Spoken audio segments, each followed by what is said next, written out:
No one wanted to save the billionaire's 6-year-old son from the sewer just because he was rich, until a poor little girl jumped in, leaving everyone moved.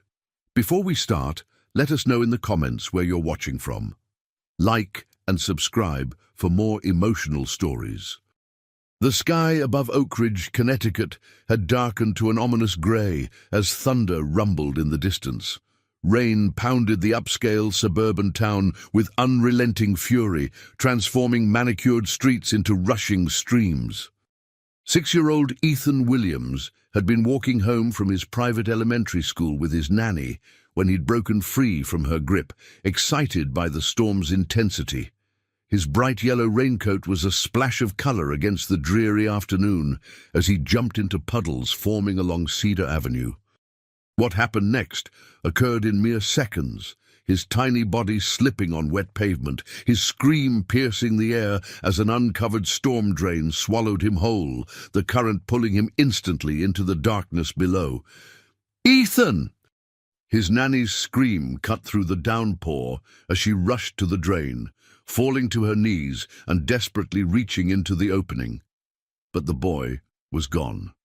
3 blocks away, James Williams was concluding a video conference from his custom Mercedes when the emergency call came through. At 30, James was already a tech billionaire whose software company had revolutionized financial markets.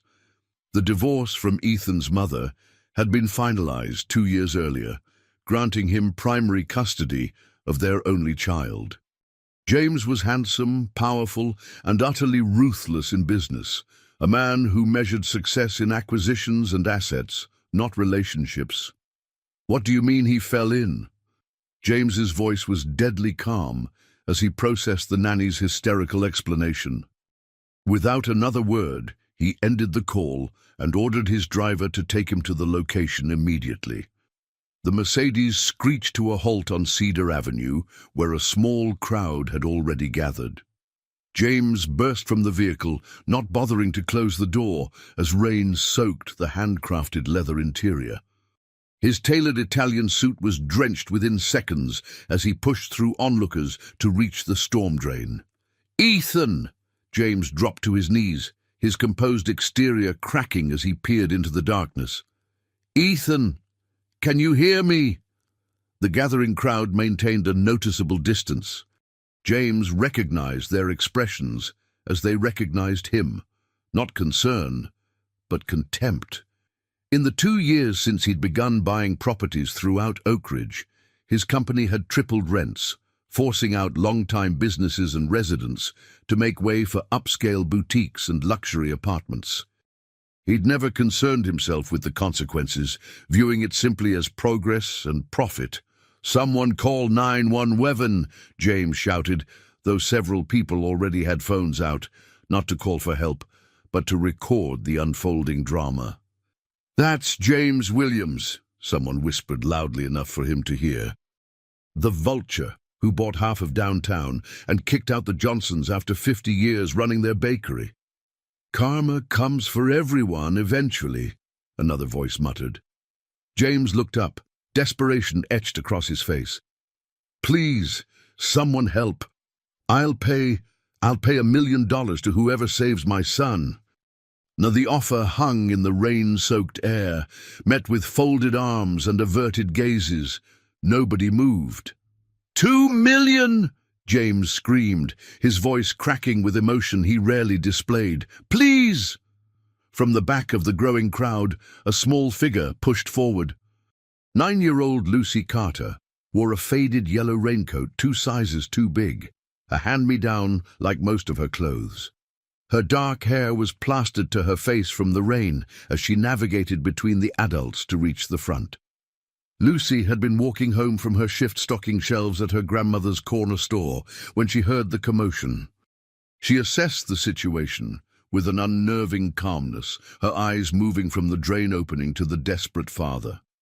"I can fit," she said quietly, her voice barely audible above the storm. Her grandmother, Elaine Carter, who had followed her through the crowd, grabbed her arm. "Lucy, absolutely not! It's too dangerous!" Lucy turned to her grandmother, her expression eerily adult in its seriousness. "But he's just a little boy," she said with quiet determination, "like Tommy was." The words hung between them, heavy with meaning. Before anyone could stop her, Lucy slipped off her worn backpack and handed it to her grandmother. She approached the drain opening, studying it carefully. "Wait," James said, suddenly uncertain. "It's not safe." But Lucy was already lowering herself into the drain, her small body disappearing into the darkness as gasps rose from the crowd. Some people stepped forward belatedly, as if only now realizing the gravity of the situation. Underground, Lucy fought against the rushing water that immediately pulled at her legs. The concrete tunnel was narrow and slick, with decades of grime, barely wide enough for her small frame to navigate. The roar of water echoed against the walls, disorienting her momentarily before she regained her focus. The faint sound of sobbing guided her forward. "Hello," she called out, her voice bouncing off the tunnel walls. "Ethan, I'm coming to help you." The crying paused briefly. "Who's there?" A terrified voice called back. "My name's Lucy. Your dad sent me to find you. Keep talking so I can follow your voice." Lucy inched forward in the semi-darkness, feeling her way along the tunnel. The water level was rising with the continuing downpour, already reaching her waist in some sections. Her hands were numb from the cold, but she pressed on, guided by Ethan's frightened voice. "I'm scared," he sobbed. "The water keeps getting higher." "I'm scared too," Lucy admitted as she navigated a turn in the tunnel. "But that's okay. Being brave doesn't mean you're not scared. It just means you do it anyway." Those were the words her father had told her before he left for his third deployment to Afghanistan 5 years ago. Words she clung to when they received news of his death. Words that had carried her through losing her little brother Tommy to drowning 3 years later. After what felt like an eternity, but was probably only minutes, Lucy reached a junction where several tunnels converged. Ethan was clinging to a metal grate, the water swirling around his chest. His Superman backpack was still strapped to his shoulders, making him appear even smaller. His eyes widened at the sight of her, a mixture of fear and hope crossing his face. "Are you an angel?" he asked, his teeth chattering from cold and fear. Lucy managed a small smile. "No, just a girl. Let's get you back to your dad." She reached for him, but Ethan shrank back against the grate. "I can't let go. The water's too strong." "Then I'll come to you." Lucy pushed forward against the current, fighting for each inch until she reached him. "Put your arms around my neck, like a piggyback ride." Ethan hesitated, then wrapped his arms around her. The added weight nearly pushed Lucy under, but she gripped the sides of the tunnel with determined fingers, anchoring them against the flow. "Hold tight," she instructed, beginning the slow journey back the way she had come. Her lungs burned from the effort and the foul air. The current grew stronger as more rainwater poured into the drainage system. A jagged piece of metal scraped along her arm as she pressed against the wall, but she barely noticed the pain. All her focus was on moving forward, on keeping Ethan's head above water, on remembering the turns that would lead them back to safety. After what felt like hours, but was only minutes, Lucy saw daylight filtering down through the drain opening. Hands reached down as they approached, multiple adults now lying on the pavement to extend their reach. "He's coming up first," Lucy said firmly, boosting Ethan toward the helping hands. The crowd erupted in applause and relieved cheers as Ethan was pulled to safety and immediately wrapped in his father's arms. James clutched his son, sobbing openly against the boy's wet hair, murmuring promises and gratitude. More hands reached down for Lucy, pulling her up from the drain. She emerged shivering, her clothing soaked and mud-streaked, a cut on her arm leaving a thin trail of blood. Rather than seeking attention, she immediately retreated to her grandmother's side, allowing Elaine to wrap a dry jacket around her shoulders. "Wait," James called, his voice cracking as he approached them, still holding Ethan tightly against his chest. "Please wait. You saved my son's life." Lucy looked up at him with serious brown eyes that seemed to belong to someone much older. Anyone would have. But they both knew that wasn't true. No one else had even tried. For the first time, James Williams truly looked at someone he would have previously considered beneath his notice. He saw the worn clothes, the patched backpack, the calm dignity in both grandmother and child. But most of all, he saw the wisdom in Lucy's gaze that no child should possess, the understanding of loss and sacrifice that had driven her into the darkness when everyone else stood back. Sirens wailed in the distance as emergency vehicles finally approached. The rain had slowed to a gentle patter, sunlight beginning to break through the clouds. In that moment, standing on the flooded street of a town he'd helped transform but never truly seen, something shifted in James Williams's perfectly ordered world, something he couldn't yet name but would soon come to recognize as the beginning of redemption. The Oak Ridge Memorial Hospital emergency room buzzed with organized chaos. Doctors and nurses moved efficiently between curtained areas, the antiseptic smell hanging in the air alongside hushed conversations and occasional cries of pain. In a private room, secured with a single phone call and promise of a substantial donation, James Williams paced the limited space, his soggy Italian leather shoes leaving wet marks on the pristine floor. His son, Ethan, slept peacefully on a hospital bed, monitored by 2 nurses and the best pediatrician in Connecticut, hastily called in from his day off. The boy had suffered nothing worse than mild hypothermia and a few scrapes, though the doctor insisted on keeping him overnight for observation. James's assistant had already delivered dry clothes for both father and son, along with Ethan's favorite stuffed dinosaur. The boy clutched it even in sleep, his face peaceful now that the ordeal was behind him. James paused by the window, staring out at the town spread below. From this height, Oak Ridge looked like a perfect New England postcard. Church steeples, colonial architecture, tree-lined streets now glistening from the recent rain. He'd never really looked at it before, seeing only property values and development potential rather than a community. Down the hall, in the general emergency area, separated by nothing more than social status and wealth, Lucy Carter sat on an examination table while a doctor stitched the deep gash on her palm. Her grandmother, Elaine, stood beside her, worry etched in the lines of her face. "You're being very brave," the doctor commented as he worked. "Most kids would be crying with a cut this deep." Lucy watched the needle with scientific curiosity rather than fear. "Does it need 7 stitches or 8? The doctor smiled. "7 should do it. You've got a good eye. Thinking about becoming a doctor someday?" Lucy shrugged. "Maybe if I can get a scholarship." Elaine squeezed her granddaughter's shoulder. At 67, she had the weathered hands of someone who'd worked hard all her life and the straight posture of a woman who refused to be beaten down by circumstances.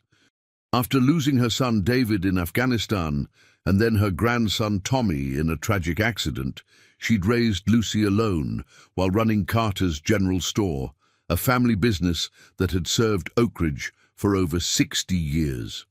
7 stitches, the doctor confirmed as he finished. "You're very brave, young lady." Lucy barely registered the compliment. Her thoughts were already on tomorrow's math test and the shift she'd miss at her grandmother's store. They needed every dollar since the rent had tripled last month after James Williams' company acquired the building. The curtain parted and James Williams stepped in, looking oddly out of place despite his fresh clothes. His usual confidence seemed diminished, uncertainty evident in his stance. "Mr. Williams," Elaine acknowledged stiffly, "if you've come about the reward money, we don't—" "Please," James interrupted, raising his hand. "That's not why I'm here." He turned to Lucy, his expression softening. "I wanted to thank you properly. The doctor said Ethan might have." He couldn't finish the sentence. The reality of how close he'd come to losing his son, still too raw. Lucy looked at him directly, her brown eyes serious. "Is he okay?" "Yes, thanks to you." James cleared his throat. "I'd like to help you in return." "We don't need charity," Elaine said quickly, her pride evident in the stiff set of her shoulders. James noted the dignity in her posture, the way her hands, gnarled with arthritis, protectively gripped her granddaughter's shoulder. He recognized the pride of someone who had worked hard her entire life and never asked for handouts. "It's not charity," he said carefully. "Lucy saved something more valuable than all my wealth. I'd like to establish a trust fund for her education and for any medical care she might need." He gestured to her bandaged hand. "That injury happened because of my son." Elaine's expression remained guarded. "Why?" "You've never shown interest in helping anyone in this town before. Quite the opposite." It was a fair question. James Williams wasn't known for his generosity. His reputation in Oakridge was that of a ruthless businessman who had transformed the once affordable town into an extension of wealthy New York suburbs. Old businesses had been forced out, replaced by artisanal coffee shops and designer boutiques. "Because she did something I couldn't do," he admitted, the words difficult for a man accustomed to projecting constant capability. "And none of those people watching would do. She risked her life for a stranger, for my son." He hesitated, finding himself unusually at a loss for words. "And because I want to be the kind of person who deserves what she did today." Lucy, who had been quietly observing the adults, spoke up. "My grandma's store is closing because the rent is too high now. She says we might have to move away from Oakridge." James felt the words like a physical blow. Carter's General Store. He'd never visited, but he knew it, one of the properties his management company had acquired last year. He remembered signing off on the rent increases without a second thought, seeing it merely as adjusting market rates to maximize return on investment. "I didn't know," he said, though the excuse sounded hollow even to him. "There's a lot you don't know about this town, Mr. Williams," Elaine said, without rancor, simply stating a fact. "About the people who've lived here all their lives, who built the community you're now dismantling property by property." James felt uncharacteristically chastened. He was accustomed to being the smartest person in every room, the one with all the answers. But standing before this elderly woman and her remarkable granddaughter, he felt a discomforting ignorance. Something compelled him to ask, "Who's Tommy?" Lucy's eyes widened. "How do you know about Tommy?" "You mentioned him at the drain. You said Ethan was just a little boy, like Tommy was." Lucy looked down at her bandaged hand, her small shoulders tensing. "Tommy was my little brother. He drowned in Miller's Creek 3 years ago when the bridge collapsed during a storm." Her voice grew quieter. "I tried to reach him, but the current was too strong. I couldn't hold on to him." The weight of her words hung in the silence of the small examination area. James felt something crack inside him, the carefully constructed wall between himself and the consequences of his business decisions, between his present and his own painful past. "I'm so sorry," he said, meaning it more deeply than he had meant anything in years. A nurse appeared at the curtain. "Miss Carter, the doctor has signed the discharge papers. You're free to go, but Lucy should rest that hand for at least 3 days." "Thank you," Elaine said, helping Lucy off the examination table. "Come on, sweetheart. Let's get you home." "Wait," James said, stepping forward. "At least let me drive you. It's still raining, and it's the least I can do." Elaine hesitated, then nodded, practical concerns overriding pride. "All right." The drive to their modest apartment above the town's hardware store was silent, the rain creating a rhythmic backdrop to the unspoken tension. James noticed how Lucy watched the town through the window, observing everything with those unnervingly perceptive eyes. "Will you really help us keep the store?" she asked, suddenly turning those eyes on him. James felt the weight of the question, not just about a store, but about the kind of man he was going to be. "Yes," he said firmly. "I promise." Later, as James drove home with his sleeping son in the back seat, he couldn't shake the image of Lucy's serious face, or the story of the brother she couldn't save. For the first time in years, he thought about Michael, his own brother, lost to addiction after their parents had disowned him for pursuing art instead of business. James had built his empire partly to outrun that grief, to ensure he would never be powerless again. He pulled into the circular driveway of his 15,000-square-foot mansion on Oak Ridge's highest hill. The lights of the town spread below like fallen stars. From up here it all looked so small, so containable. But down there were lives he had affected without ever knowing their names. Stories like Lucy's and Elaine's, playing out in the wake of decisions he made from this hilltop isolation. James carried Ethan to his bedroom, tucking the boy in carefully. Watching his son's peaceful breathing, he made a decision. Lucy Carter had jumped into darkness to save a stranger. Perhaps it was time he did the same. He reached for his phone and dialed his COO. "Dan, I need you to halt all the eviction notices in Oak Ridge and prepare to roll back the rent increases on the downtown properties." He paused, listening to the shocked response. "Yes, I'm serious. And one more thing, I want all the information we have on Carter's general store. I'll be making some changes to that lease personally." After hanging up, James sat on the edge of Ethan's bed, gently stroking his son's hair. "We're going to do better," he whispered. "Both of us." Carter's general store had stood on the corner of Maple and Pine for 63 years. Its faded awning and hand-painted sign looked increasingly out of place among the trendy boutiques and artisanal coffee shops that now dominated downtown Oak Ridge. Inside, the worn wooden floors creaked pleasantly beneath customers' feet, and the original oak shelving still held an eclectic mix of groceries, household necessities, and local products. Elaine Carter was explaining to Mrs. Abernathy why she no longer carried the woman's favorite Ceylon tea.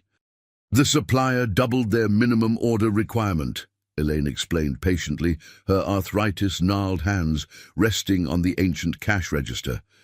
"With business being what it is, I just can't justify the expense." "Such a shame," Mrs. Abernathy sighed, a long-time resident who had watched Oak Ridge transform from a close-knit community to an increasingly upscale suburb. "First Richardson's Bakery, now your tea selection. This town is losing its heart piece by piece." Lucy sat at the counter, working on math homework between helping customers. The store had been quiet all morning, too quiet. The going out of business sign in the window seemed to be keeping people away rather than attracting bargain hunters. The sale hadn't been Elaine's idea, but a necessary concession to reality. With the rent now triple what it had been a year ago, and customer numbers dwindling as wealthier newcomers preferred the organic market across town, Carter's general store was no longer sustainable. The bell above the door jingled, and both Carters looked up in surprise to see James Williams enter, this time dressed in jeans and a simple button-down shirt rather than his usual tailored suit. Ethan trailed behind him, eyes wide as he took in the old-fashioned candy display near the register. "Mr. Williams," Elaine acknowledged, her tone neutral. "This is unexpected. Please call me James." He looked around the store with new eyes, noting the carefully organized shelves, the worn but clean floors, the bulletin board covered with community notices and children's artwork. This wasn't just a store, it was a neighborhood hub, exactly the kind of place his developments had been systematically eliminating. "I was hoping we could talk," James said, "about your lease." Elaine's expression hardened. "There's nothing to discuss. Your company made it clear the rent increase was non-negotiable. We received another letter just yesterday, giving us 30 days to vacate if we can't meet the terms." "I'd like to renegotiate," James said simply. While the adults talked, Ethan sidled over to Lucy, who was attempting to concentrate on a particularly challenging algebra problem. "You're the girl who saved me," he said with the directness of children. Lucy nodded, closing her math book. "How are you feeling?" "Better. Dad says I can't go near storm drains ever again." He studied her with curiosity. "Did you know it would be scary down there?" "Yes." "Then why did you do it?" Lucy considered the question with the seriousness she brought to everything. "Because being scared isn't the worst thing that can happen to you." Ethan thought about this. "What is the worst thing?" "Not helping when you could have," she answered without hesitation. Ethan nodded slowly, processing this piece of wisdom. "I have nightmares about the water," he admitted quietly. "Me too, sometimes," Lucy confided. "About my brother. It helps if you talk about them when you wake up." Across the store, James was making Elaine an offer she never expected. "Let me be clear," he said, leaning against the counter. "I'm proposing to roll your rent back to the original amount before my company acquired the building. Additionally, I'd like to fund some improvements. That refrigeration unit is working overtime, and your heating system could use an upgrade before winter." Elaine's eyes narrowed suspiciously. "And what do you want in return?" "Because if you're thinking of buying us out to put in another luxury boutique—" "Nothing like that," James interrupted. "I want to learn the business from you." "I don't understand." "I want to work here, 2 or 3 days a week, learning how a place like this operates, what it means to the community." James glanced over at their children, now engaged in a serious discussion over penny candy options. "I've spent years building something big without understanding what I was destroying in the process. I'd like to change that." Elaine studied him, decades of experience allowing her to read people with remarkable accuracy. "Why not just write a check and ease your conscience that way? It would be simpler." "Because this isn't about money," James replied. "It's about understanding what matters. Lucy showed me that in the most profound way possible." Later that evening, after closing the store, Elaine and Lucy walked the 6 blocks to their small apartment above the town's hardware store. The spring evening was mild, with fireflies beginning to appear in the gathering dusk. "Do you think Mr. Williams really wants to help, or does he just feel guilty?" Lucy asked, skipping over a crack in the sidewalk, a childhood superstition she maintained despite her otherwise adult demeanor. Elaine considered the question. "Maybe both. People are complicated, Lucy, even rich ones. He seemed different today." "Not so." Lucy searched for the word. "Arrogant?" Elaine suggested with a small smile. "Yeah. Ethan's nice, though. He gave me his chocolate bar." Elaine squeezed her granddaughter's shoulder. "You've had quite an impact on those two." Lucy shrugged. "I just did what needed doing." At home, Lucy helped her grandmother prepare a simple dinner of pasta and salad. Their apartment was small but tidy, filled with photographs and mementos of their family. A formal portrait of a man in military uniform held the place of honor on the mantel, Captain David Carter, Lucy's father. Beside it stood a smaller frame containing a school photo of a tow-headed boy with Lucy's same serious eyes, Tommy. As they ate, Elaine noticed Lucy staring at the photographs. "Penny for your thoughts, sweetheart. Do you think Dad would be proud of me for what I did yesterday?" "Oh, Lucy!" Elaine's eyes glistened. "He would be bursting with pride, just like I am every day." Lucy nodded, seeming satisfied. Then in a smaller voice, "Do you think Tommy knows somehow that I saved Ethan even though I couldn't save him?" Elaine reached across the table to take her granddaughter's hand. "I believe he does, and I think he's proud of his big sister too." Lucy absorbed this, then asked, "Are we really going to keep the store now?" "It seems that way." Elaine shook her head slightly. "Life takes the strangest turns sometimes. Yesterday, I was figuring out how to tell our loyal customers we were closing, and today, a billionaire wants to learn how to run a cash register. I think he's trying to be better, Lucy observed. Like when Ms. Peterson gives us a chance to correct our tests if we studied wrong. That's a good way of looking at it, Elaine agreed, marveling at her granddaughter's capacity for compassion despite all she'd lost. Across town in his hilltop mansion, James tucked Ethan into bed. The boy had been unusually thoughtful since their visit to the store. "Dad," Ethan said as James was about to turn out the light, "Lucy told me her dad died being a hero in a war, and her brother died in an accident. That's really sad." "Yes, it is," James agreed, sitting on the edge of the bed. "She doesn't have any family except her grandma." Ethan fidgeted with his blanket. "We don't have much family either, since Mom left and Uncle Michael died." James tensed at the mention of his brother. Michael's death from an overdose 7 years ago remained a wound he rarely acknowledged, let alone discussed with his son. "That's true. Maybe." Ethan hesitated. "Maybe we could be like their family sometimes?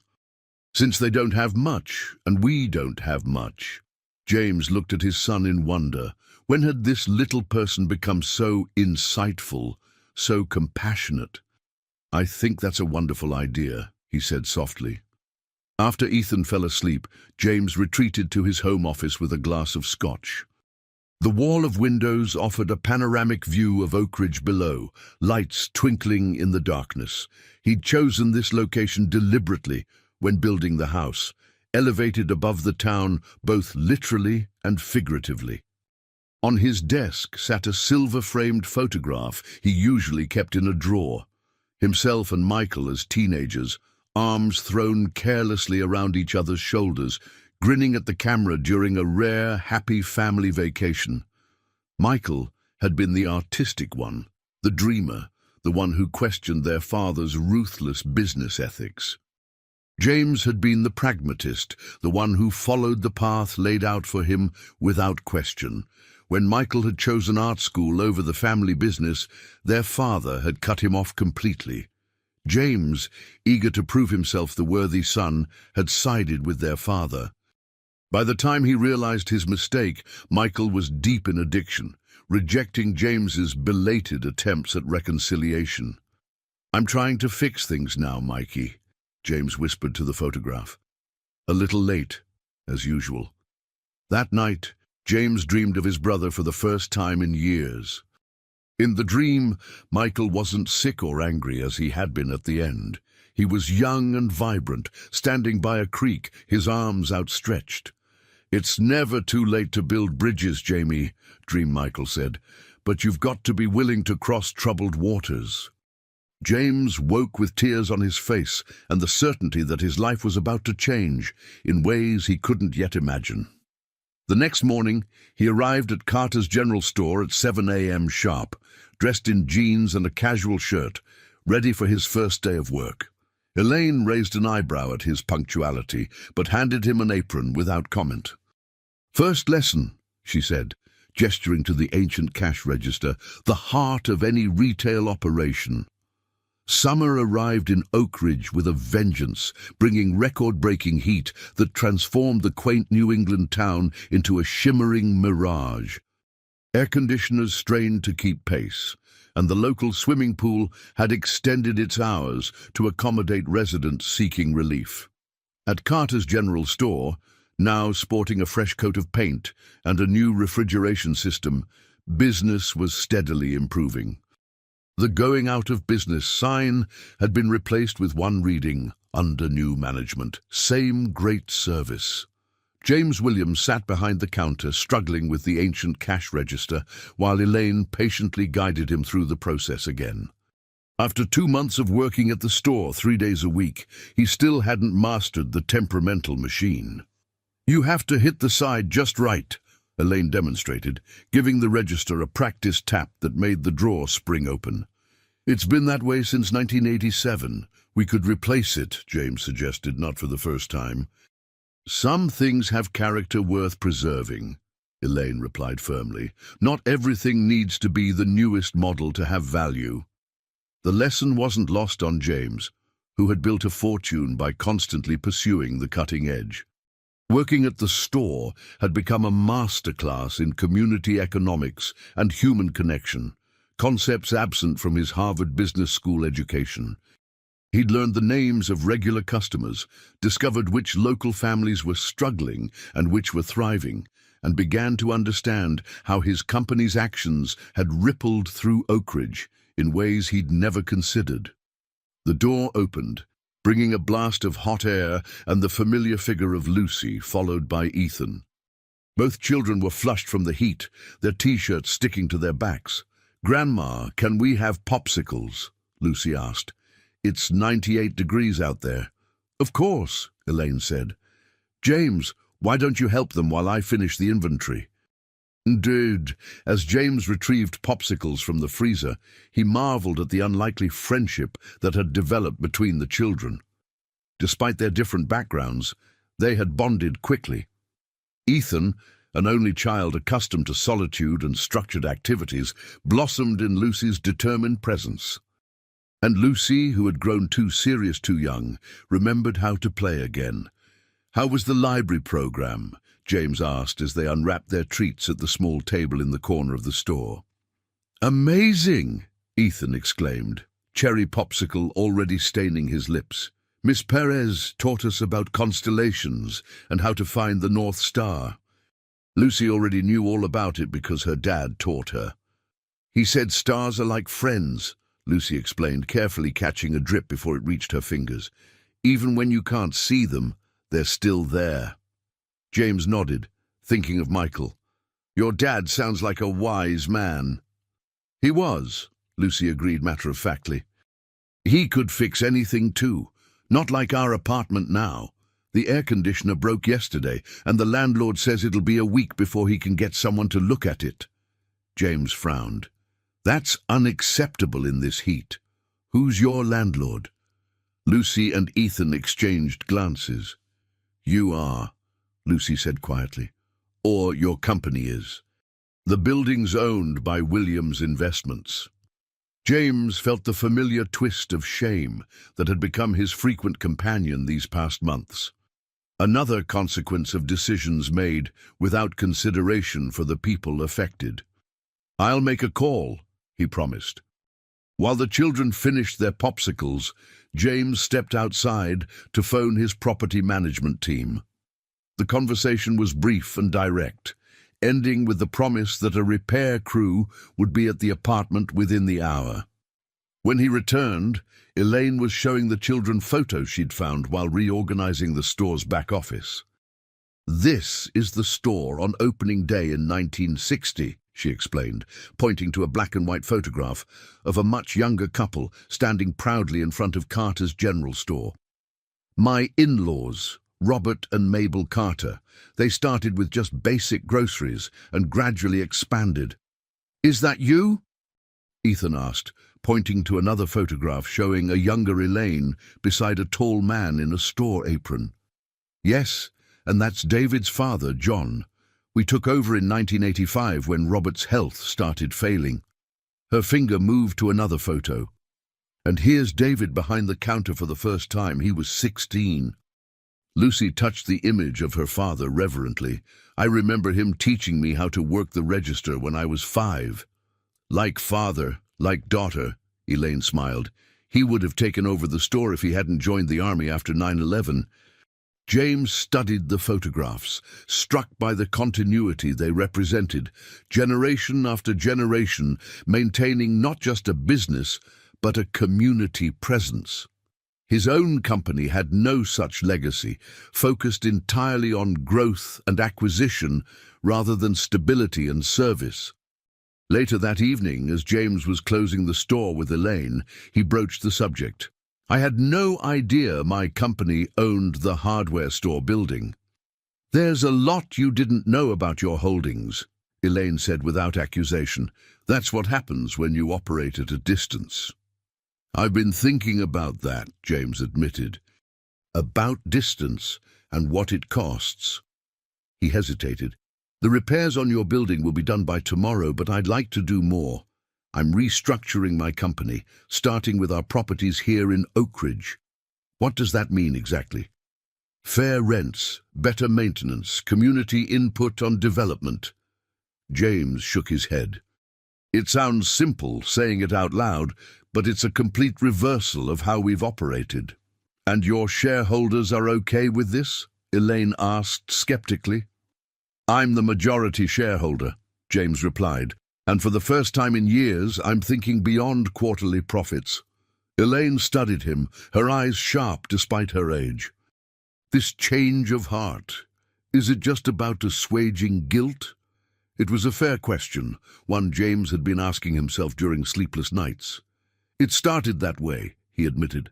But now, I think I'm rediscovering parts of myself I buried a long time ago, before success meant more than connection. Elaine nodded, seeming to accept his answer. Well, don't expect the town to embrace you overnight. Trust takes time to build. I know, but I have a good teacher in Lucy. The next day brought unexpected complications. James arrived at the store to find a sleek town car parked outside and his ex-wife Miranda waiting inside. She looked out of place in the homey setting, her designer outfit and perfect makeup a stark contrast to the store's rustic charm. "Miranda," he said, surprise evident in his voice. "What are you doing here?" She crossed her arms, perfectly manicured nails gleaming. "I should be asking you that. Our son nearly drowns, and suddenly you're playing shopkeeper in this." She glanced around dismissively. "Quaint establishment?" "I'm making some changes," James said carefully, aware of Elaine's presence behind the counter. "So I've heard. The board is concerned, James. Your new community-focused initiatives are impacting the bottom line." "Harrison is talking about calling a special meeting. The board serves at my pleasure," he reminded her, "and these changes are non-negotiable." Miranda stepped closer, lowering her voice. "This isn't like you. First the trust fund for that girl, now this Community Savior Act. People are talking. Let them talk. And Ethan? You've been bringing him here, letting him spend time with." She glanced toward the back of the store, where Lucy was organizing inventory.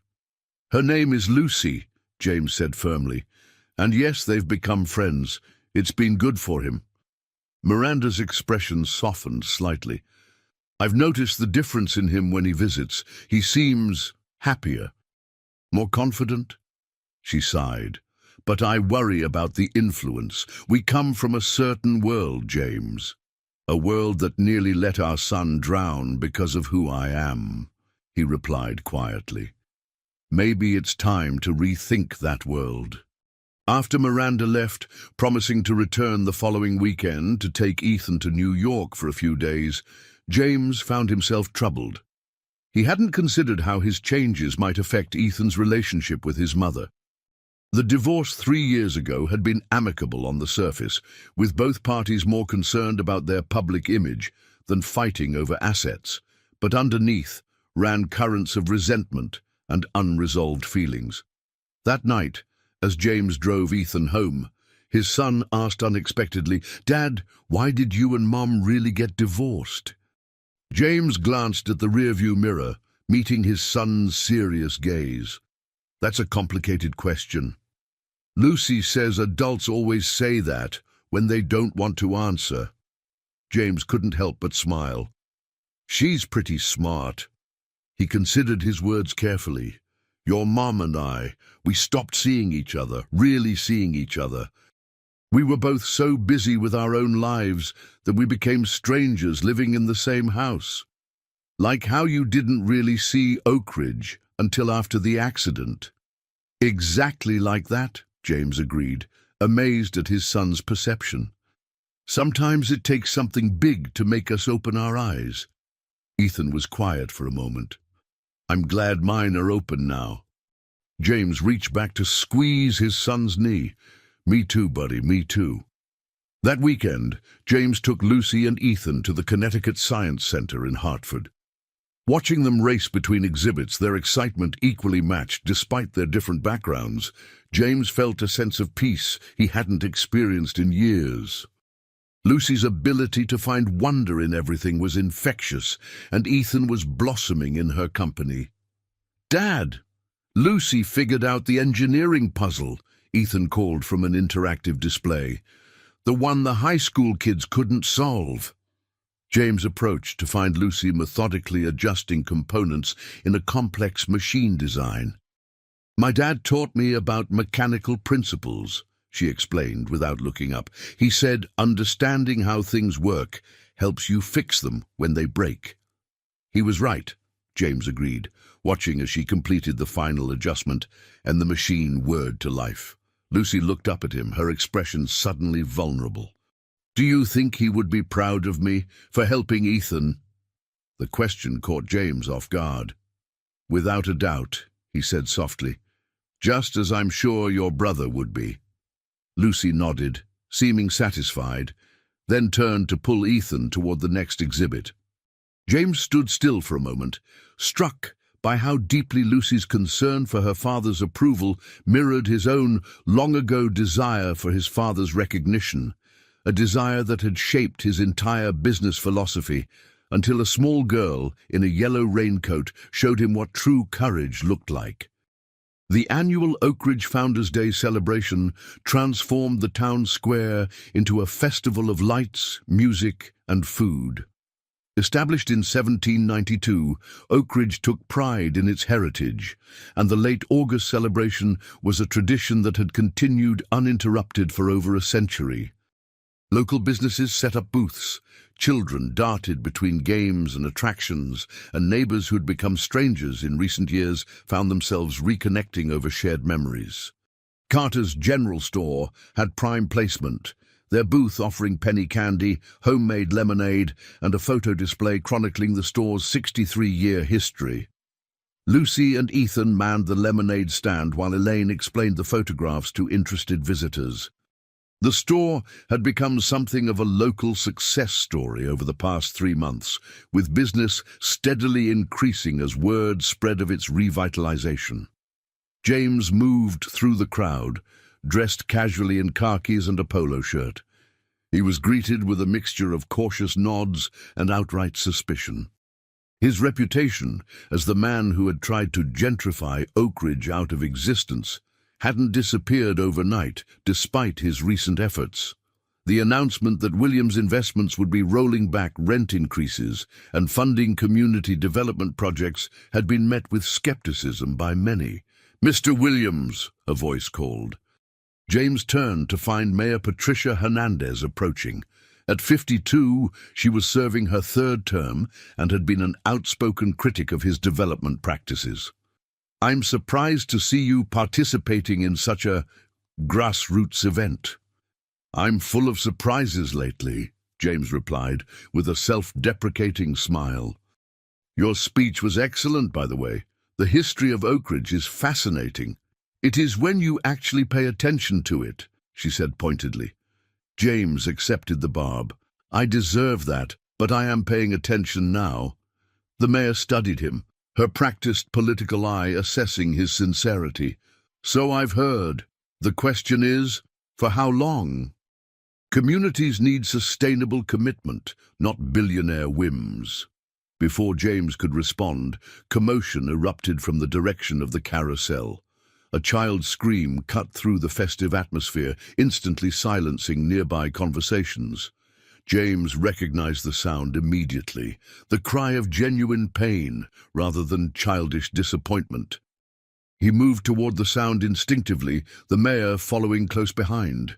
A boy of about 8 lay on the ground beside the carousel, his arm bent at an unnatural angle. James recognized him as Max Cooper, the son of Tom Cooper, who owned the local hardware store, the same building where Lucy and Elaine lived. Tom Cooper knelt beside his son, face pale with worry, as he tried to comfort the crying child. "Someone call an ambulance," Tom shouted, his voice strained. "Already called," a bystander replied, "but dispatch says it's going to be at least 15 minutes. There's a pile-up on the highway. James assessed the situation quickly. My car's right there, he said, pointing to his Tesla parked at the edge of the square. We can get him to the hospital faster. Tom Cooper looked up, his expression torn between concern for his son and pride. James and Tom had clashed repeatedly over the past 5 years as Williams Investments systematically bought up properties around the hardware store, squeezing Cooper's business in hopes of eventually acquiring the building for a planned luxury apartment complex. Dad, please, Max whimpered. It hurts so bad. Pride gave way to practicality. All right, Tom agreed. James drove while Tom sat in the back cradling his son. The normally 20-minute drive to the hospital took 12 minutes with James navigating back roads and pushing the speed limit. He called ahead to ensure the emergency room was prepared for their arrival, using his influence to expedite the process. In the emergency room, as Max was taken for x-rays, an awkward silence fell between the two men. Thank you, Tom finally said, for getting us here so quickly. James nodded. Of course. How long have you owned the hardware store? 28 years. Took it over from my father, who started it in 1958. A family legacy, James observed. Like Carter's General Store. Tom's expression hardened. Yes, well, some legacies are more respected than others. The words hung between them. James didn't defend himself or offer excuses. I'm sorry, he said simply, for the pressure my company put on your business. It was wrong. Tom studied him, skepticism evident. Elaine says you've changed, that what happened with your boy shook something loose in you. Something like that, James agreed. When you build walls to protect what's yours, you don't notice how they also blind you. Before Tom could respond, a doctor appeared with news that Max had a clean break that would heal well with proper care. Relief softened the tension between the men. As they waited for Max to be released, Tom spoke again. You know, my store's been struggling, not just because of the rent increases, but because we can't compete with the big box stores on price. What if you didn't have to? James asked. What if you found another angle? Like what? Low specialization, community focus, the things chains can't offer. Ideas began flowing as James outlined possibilities. Workshops for DIY enthusiasts, partnerships with local contractors, restoration expertise for Oak Ridge's many historic homes. By the time Max was wheeled out, arm in a blue cast, the two men had sketched the beginnings of a revitalization plan for Cooper's hardware. Back at the festival, Lucy had noticed James's absence and grown concerned. When she spotted his Tesla pulling up and saw him emerge with Tom and Max Cooper, curiosity overcame her. She slipped away from the lemonade stand to investigate. Is Max okay? She asked, eyeing the boy's cast. He's going to be fine, James assured her. Where's your grandmother? Still at our booth with Ethan. Lucy hesitated. Mr. Cooper, my grandma says our air conditioning is making funny noises again. Tom nodded. I'll come by tomorrow to check it. As Tom and Max headed back to their booth, Lucy gave James a searching look. You and Mr. Cooper were talking like friends. Maybe we're becoming friends, James suggested. Lucy considered this. You're different now, she declared, from that day at the drain. How so? You look people in the eyes more. And you listen better. She paused.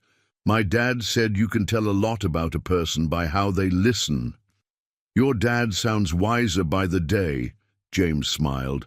I wish I could have met him. Me too, Lucy said softly. He would have liked the new you. The simple statement affected James more deeply than any business accolade ever had. As evening fell, the festival culminated in a fireworks display over Oak Ridge Lake. James found himself sitting on a blanket with Elaine, Lucy, and Ethan, surrounded by townspeople who no longer went out of their way to avoid him. The first explosion of color reflected in the lake's still waters, drawing gasps from the crowd. Ethan leaned against James, while Lucy sat cross-legged, her face tilted toward the sky. "Beautiful, isn't it?" Elaine remarked. "Yes," James agreed, but he wasn't looking at the fireworks. He was watching the community around him, families sharing food, teenagers laughing together, elderly couples holding hands. This was what he had been blind to, the intricate web of connections that made Oak Ridge more than just real estate. As the grand finale lit up the night sky, James felt something he hadn't experienced since childhood, a sense of belonging. Not because of what he owned or controlled, but because he was part of something larger than himself. Something worth protecting. Beside him, Lucy's small hand found his and squeezed. No words were necessary. In that moment, under the cascade of lights, James Williams made a silent promise to the little girl who had saved more than just his son. He would be worthy of her courage, no matter what it took. The next morning, James received an email that shattered the peace of the previous evening. The board of Williams Investments had called an emergency meeting to discuss his recent decisions.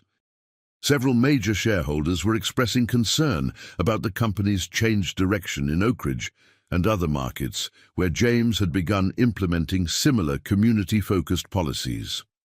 James sat in his home office, weighing his options. He could fight the board. His controlling interest gave him that power, but the resulting battle would be ugly and public. He could compromise, rolling back some of his more radical changes while maintaining others. Or he could find another path entirely. The doorbell rang, interrupting his thoughts. James opened the door to find Lucy standing on his doorstep, her bicycle leaning against the porch railing. "Lucy, is everything okay?" "Ethan invited me to go swimming," she explained. "He said you have a pool." "We do," James confirmed, stepping back to let her in. "Ethan's upstairs getting changed. You can wait in the living room if you like." Lucy stepped inside, eyes widening as she took in the mansion's grand entrance hall with its marble floors and sweeping staircase. "Your house is bigger than our whole apartment building." James felt a flush of embarrassment at the ostentation that had once seemed so necessary. "It's too big, honestly. Most of the rooms we never even use." Lucy wandered into the living room, stopping before a large oil painting above the fireplace. "Is that your brother?" she asked, pointing to the figure beside a younger James. James was startled. Few people made the connection, seeing only his own likeness in the formal family portrait. "Yes, that's Michael. How did you know?" "His eyes look kind, like yours do now sometimes," Lucy said simply. "And Ethan mentioned him once. James joined her before the portrait. Michael was an artist, a good one, but our father wanted him to join the family business." "What happened to him?" James hesitated, uncertain how much to share with a 9-year-old. But Lucy's steady gaze held the wisdom of someone who had already faced hard truths. "He made some bad choices to deal with his sadness, and I didn't help him when I should have." Lucy absorbed this. "That's why you're helping us now, because you couldn't help him." It wasn't a question, and the insight was startling in its accuracy. "Yes," James admitted. "I think maybe it is." Lucy nodded, satisfied with his honesty. "Sometimes you get a second chance to do the right thing. That's what my grandma says." "Your grandma is a very wise woman." "Dad!" Ethan's voice called as he bounded down the stairs in swim trunks and a t-shirt. "Oh, you're here, Lucy. Come on, I'll show you where you can change." As the children disappeared upstairs, James returned to his office with new clarity. The portrait of his family, stern-faced father, elegant but distant mother, himself and Michael side by side but already growing apart, represented a legacy of wealth built on emotional disconnection. Was that what he wanted to continue? His phone rang, the board secretary confirming tomorrow's emergency meeting. "We'll be distributing materials about alternative leadership structures," she informed him, "just as a contingency." In other words, they were preparing for a coup. James thanked her politely and hung up, his decision made. He picked up the phone again and dialed his lawyer. By the time Lucy and Ethan emerged to the pool area, splashing and laughing in the afternoon sun, James had set in motion a plan that would change everything, for himself, for Williams' investments, and for Oakridge. Autumn painted Oakridge in brilliant hues of orange, red, and gold. The transformation of the landscape mirrored the changes in the town itself over the past 6 months. Carter's General Store had become a bustling hub once more, its customer base growing steadily as word spread of its revival. Cooper's Hardware had undergone renovations, expanding to include a maker space for community workshops. Most significantly, Williams Investments had established the Oakridge Community Development Fund, with local residents comprising the majority of its board. Not everyone was pleased with these developments. Miranda Williams paced the living room of James's mansion, her expression thunderous as she waved a business magazine.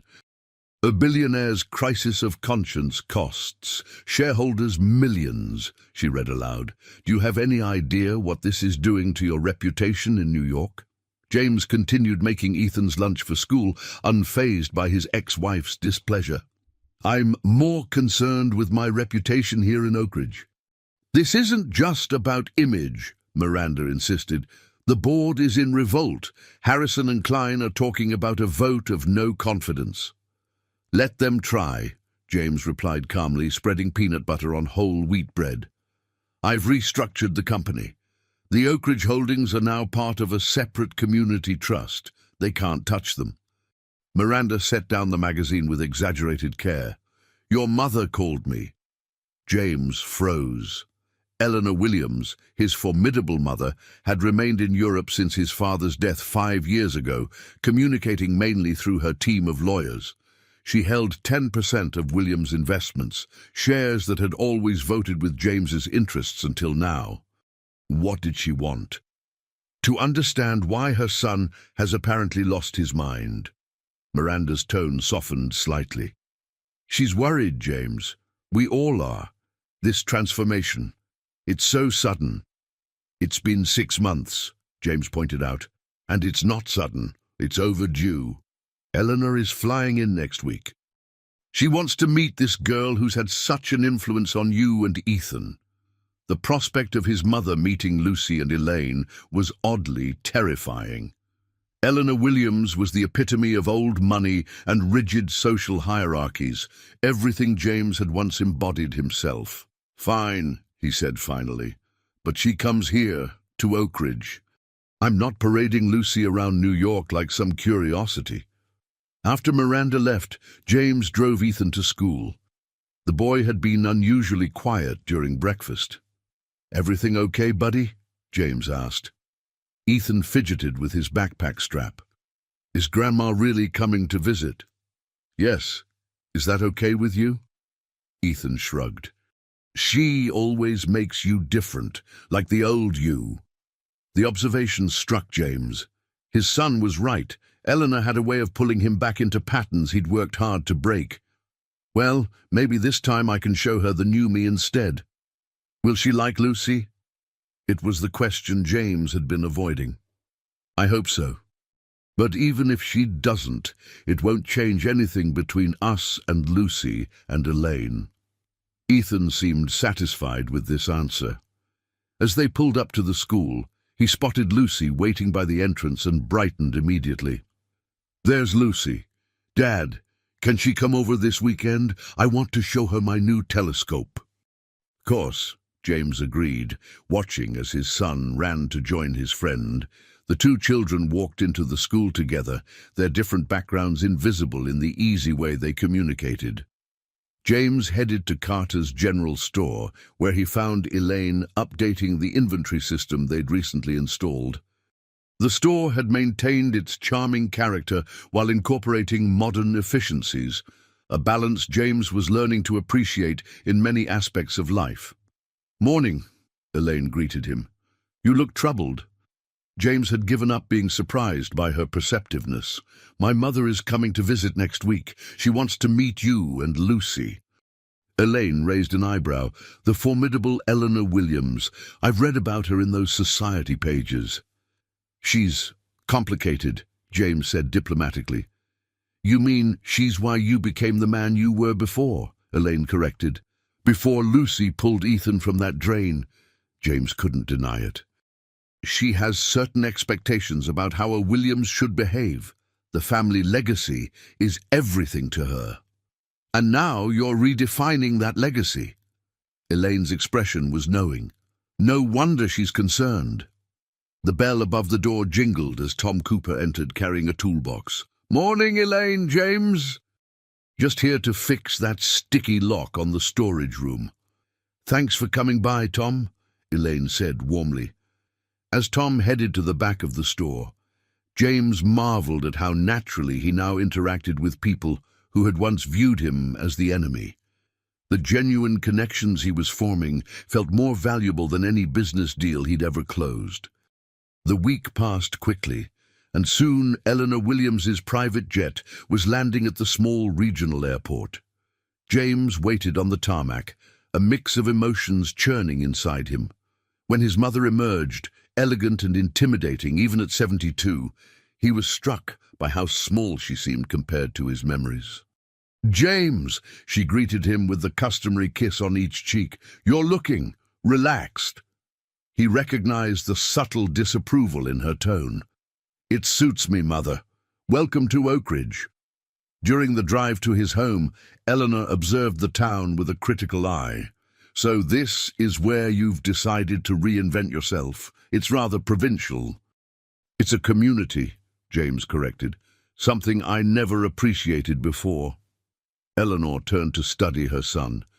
This change in you, is it genuine or some sort of midlife crisis? The question was typically direct. It's the most genuine thing I've done since Michael died, James answered honestly.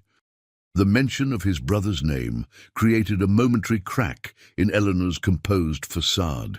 Michael had been her firstborn, her favorite, though she would never admit it. His descent into addiction, after their father's harsh rejection of his artistic pursuits, had been something Eleanor could never reconcile with her belief in the Williams family values. I've read about your community fund, she said after a moment. The board is concerned about the allocation of resources. The board will adapt, James replied firmly, or find themselves replaced. Eleanor's eyebrows rose. You sound determined. I am. A small smile, so brief he almost missed it, crossed her face. Good.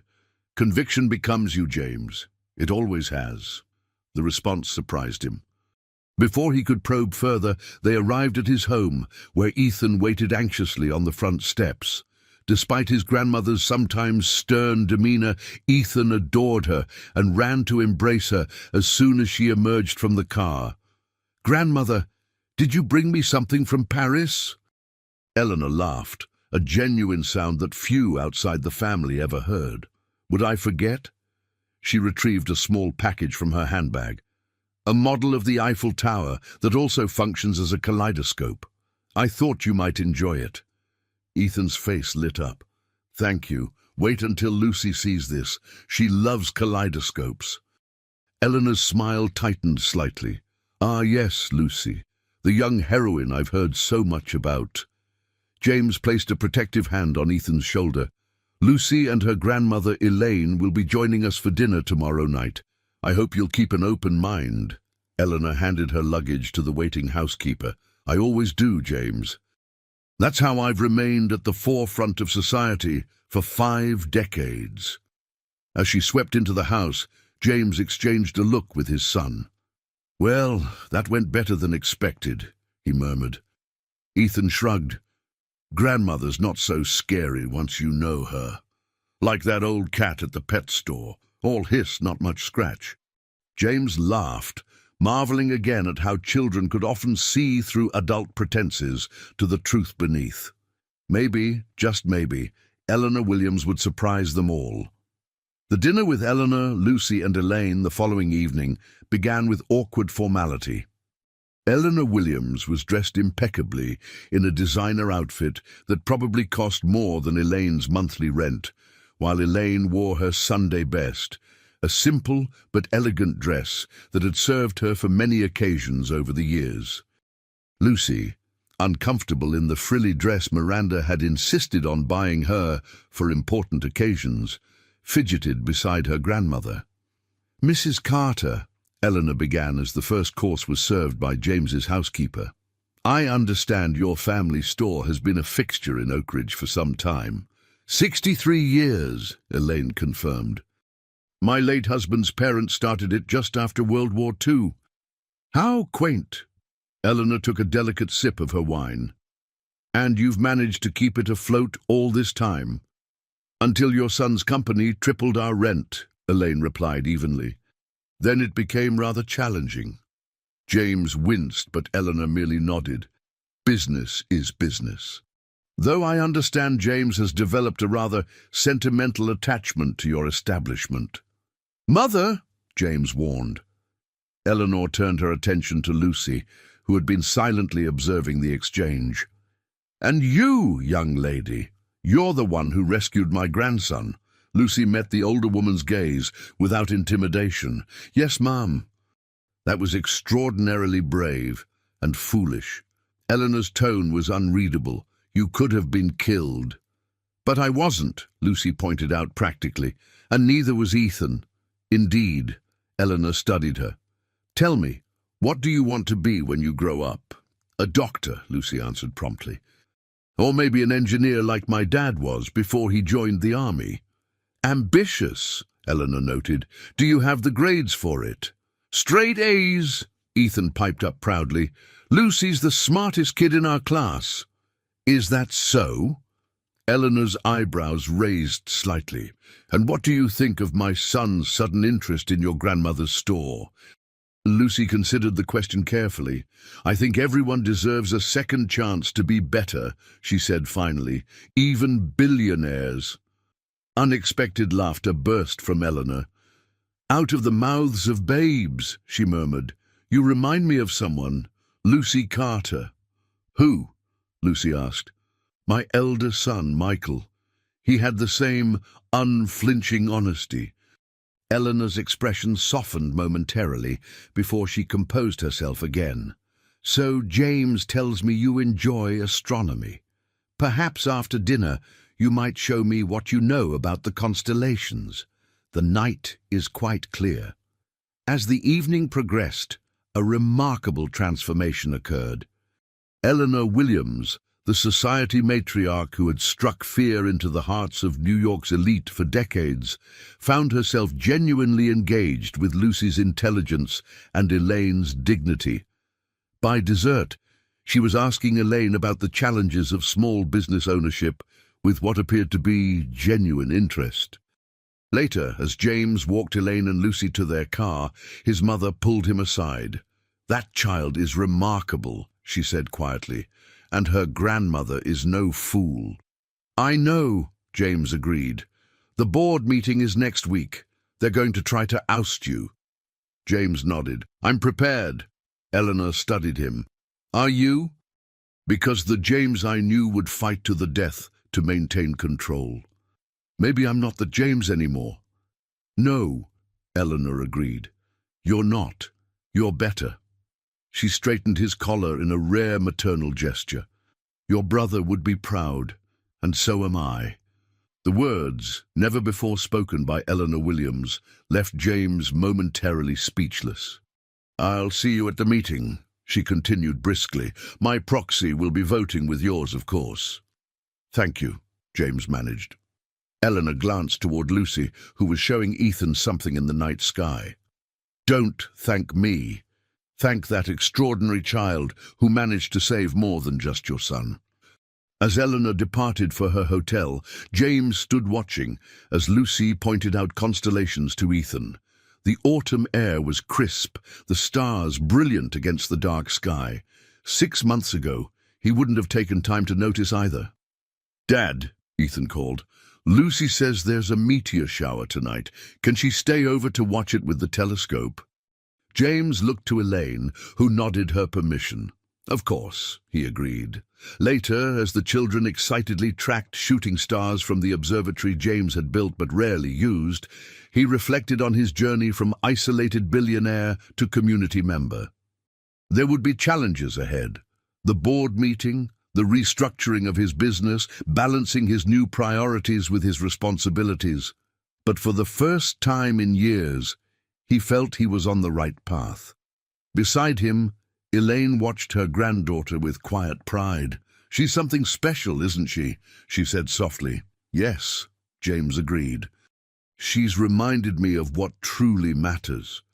A meteor streaked across the sky, leaving a trail of light that momentarily outshone the stars around it. "Look!" Lucy exclaimed. "Make a wish!"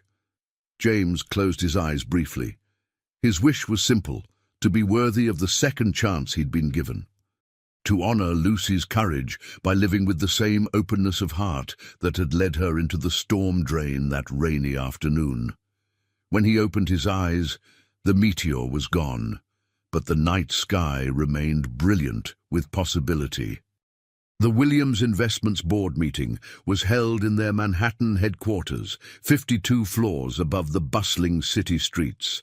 James sat at the head of the long mahogany table, Eleanor at his right hand, as board members and major shareholders filed in with grim expressions.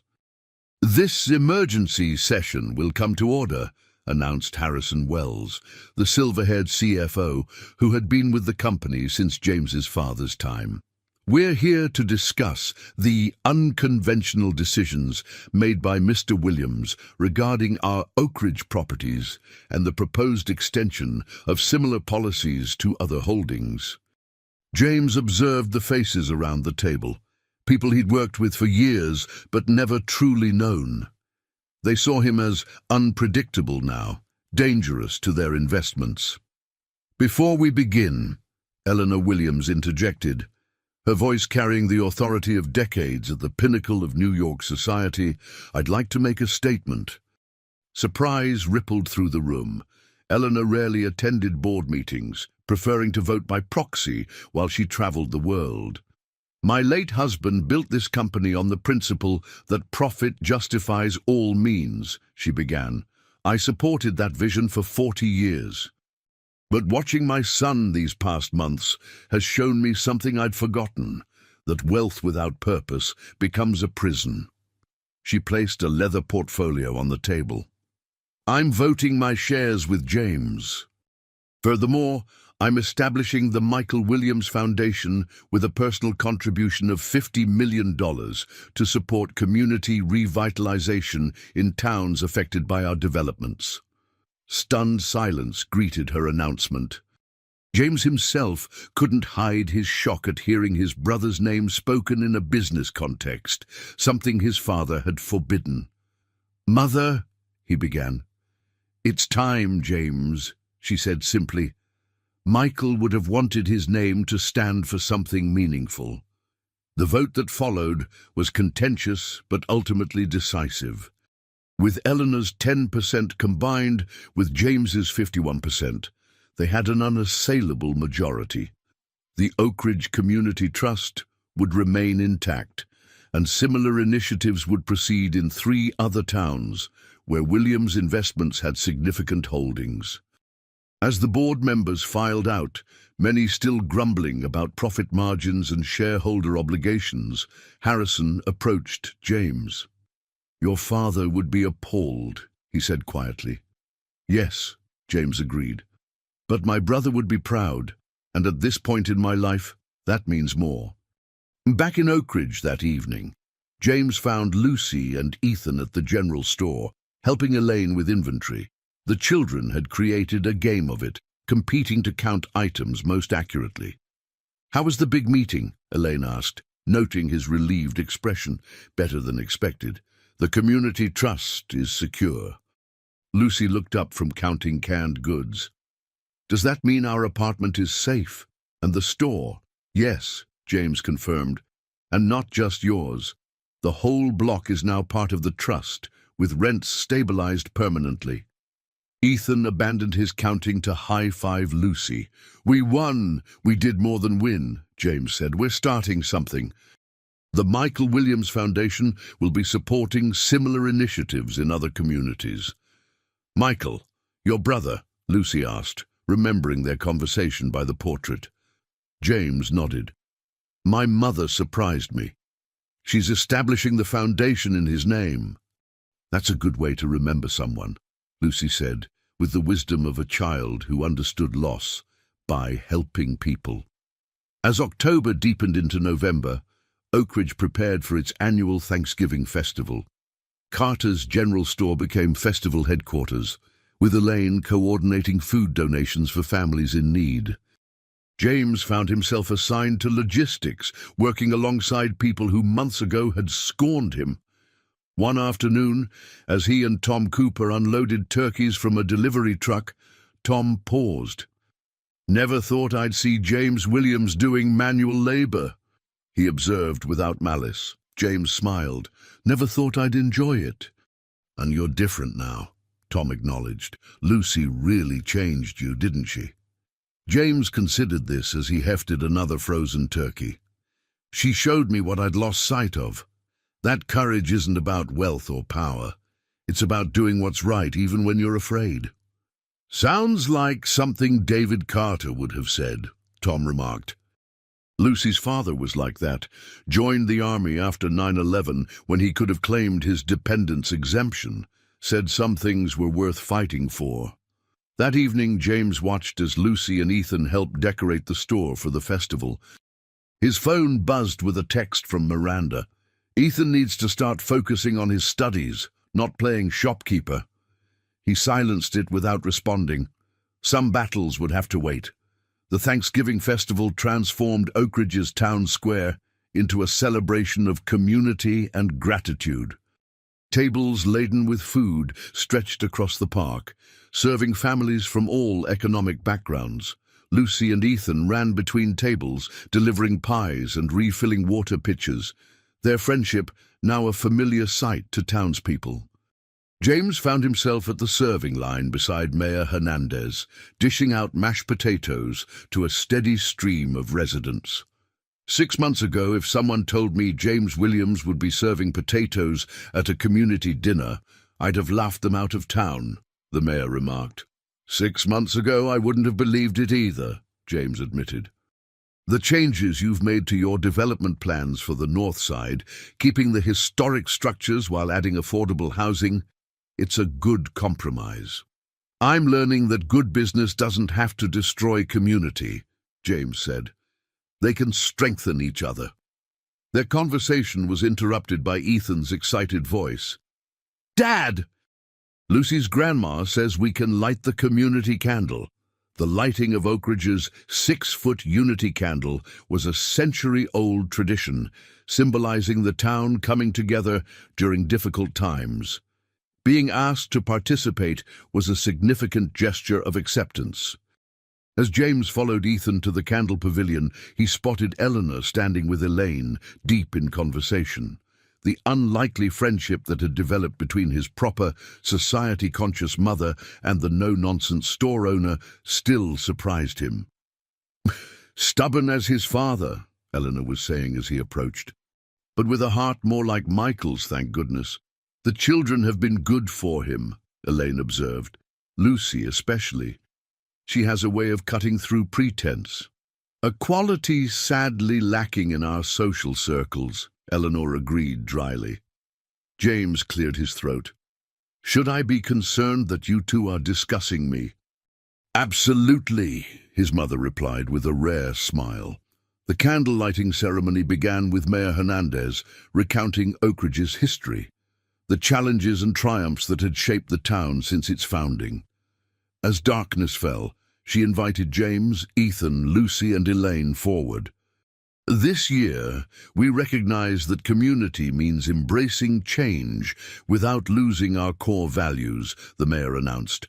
The Carters and the Williamses represent that balance between tradition and new beginnings. Lucy and Ethan stepped forward with the ceremonial flame. Together with James and Elaine, they lit the massive candle as the town erupted in applause. Later, as families dispersed and volunteers cleaned up, James found Lucy sitting alone on a park bench, watching the candle's flame dance in the evening breeze. "Everything okay?" he asked, sitting beside her. "I was thinking about my dad and Tommy," she admitted. "They'd have liked this." "I'm sure they would." Lucy was quiet for a moment. "Mr. Williams, do you think people can see us from heaven?" The question caught James off guard. His own religious beliefs had atrophied years ago under the pressure of business and ambition. "I think," he said carefully, "that love doesn't just disappear. The people who loved us, who we loved, they stay with us somehow." Lucy nodded, seeming to accept this answer. "That's what Grandma says too." She looked up at him with those serious eyes. "Is that why you're helping us? Because of your brother?" "Partly," James acknowledged. "And partly because you taught me something important when you saved Ethan." "What?" "That being brave enough to help others is what makes us truly human." As winter settled over Oak Ridge, James faced a new challenge. Miranda had filed for a custody modification, arguing that James's erratic behavior and questionable associations were harming Ethan's future prospects. "She wants him in New York at Brentwood Academy," James explained to Elaine one snowy afternoon at the store. "Says Oak Ridge Elementary isn't challenging enough." "And what does Ethan want?" Elaine asked practically. "To stay here. He's thriving, his grades are excellent, and he's finally making real friends." "Then fight for what's best for him," Elaine said simply. "Not what's expected." The custody hearing was scheduled for January, adding a shadow to the otherwise joyful holiday season. James tried to shield the children from his concerns, but Lucy, perceptive as always, noticed his distraction. "Is Ethan going to have to move away?" she asked one day while helping him stock shelves. James hesitated. "His mother thinks he should attend a different school." Lucy absorbed this. "He won't be happy there. He told me those kids only liked him because he was rich." Out of the mouths of babes, James thought. "I'm doing everything I can to keep him here." Christmas in Oak Ridge brought heavy snow and holiday spirit in equal measure. The town square glittered with thousands of lights, and Carter's general store featured a towering tree decorated with handmade ornaments from local children. Business was booming as residents embraced the store's revival and its expanded selection of local products. On Christmas Eve, James hosted a small gathering at his home. The guest list reflected his transformed life: Elaine and Lucy, Tom Cooper and his family, Mayor Hernandez, and several other townspeople who had moved from antagonists to friends over the past months. Eleanor had flown in from Paris, bringing gifts that managed to be both tasteful and thoughtful, a far cry from the impersonal luxury items she once favored. As the adults chatted by the fireplace, Lucy and Ethan orchestrated an impromptu Christmas pageant with the Cooper children. Their performance, part traditional nativity, part superhero adventure, had the adults laughing and applauding. "I've never seen Ethan so confident," Miranda remarked, having arrived that morning for the holiday. She stood beside James, watching their son take a theatrical bow. "Or so happy." "He's found his place here," James said cautiously, aware of the pending custody hearing. Miranda sipped her wine thoughtfully. "The school reports you sent were impressive, and seeing him now—" She sighed. "Perhaps I've been hasty." James felt a flicker of hope. "Meaning?" "Meaning I'll speak with my attorney after the holidays. The custody modification may not be necessary if we can reach a reasonable agreement about his education." It was the first positive sign in weeks. James knew better than to press his advantage, instead steering the conversation to neutral territory.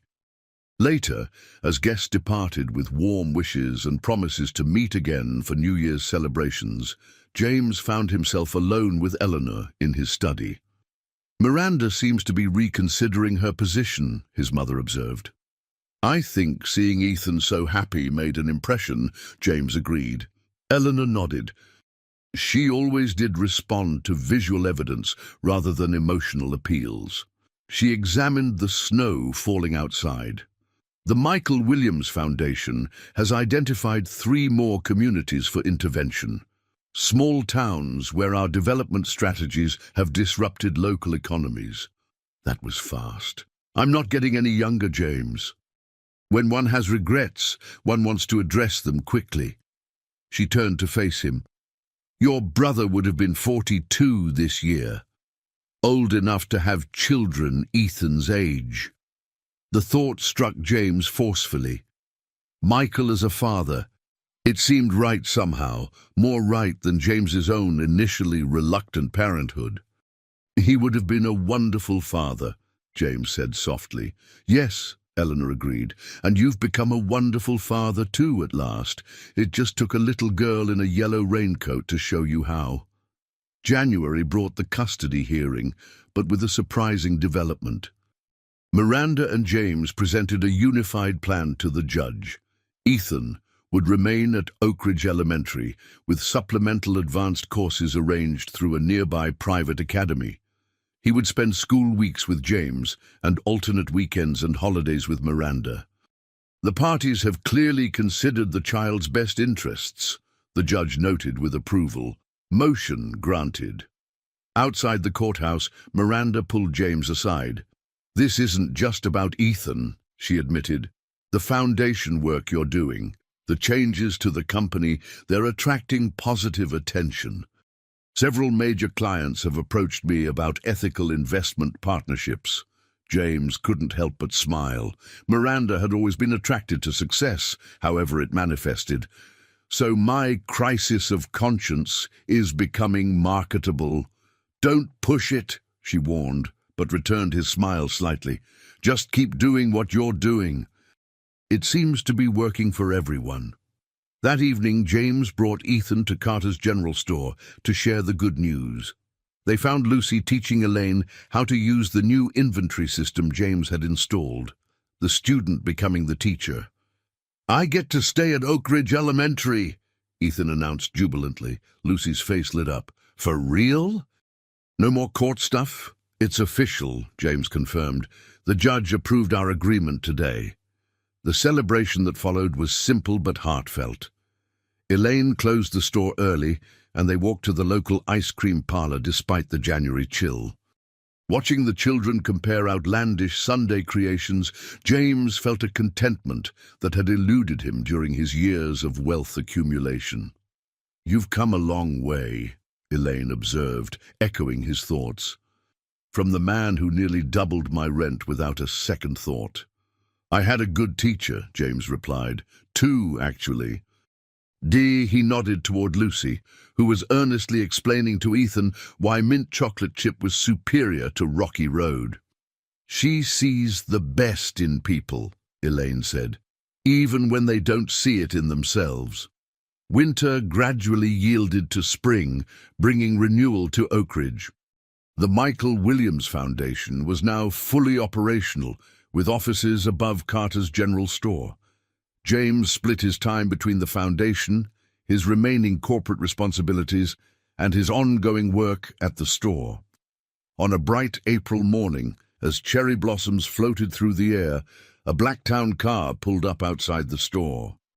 James recognized it immediately as belonging to his former CFO, Harrison Wells.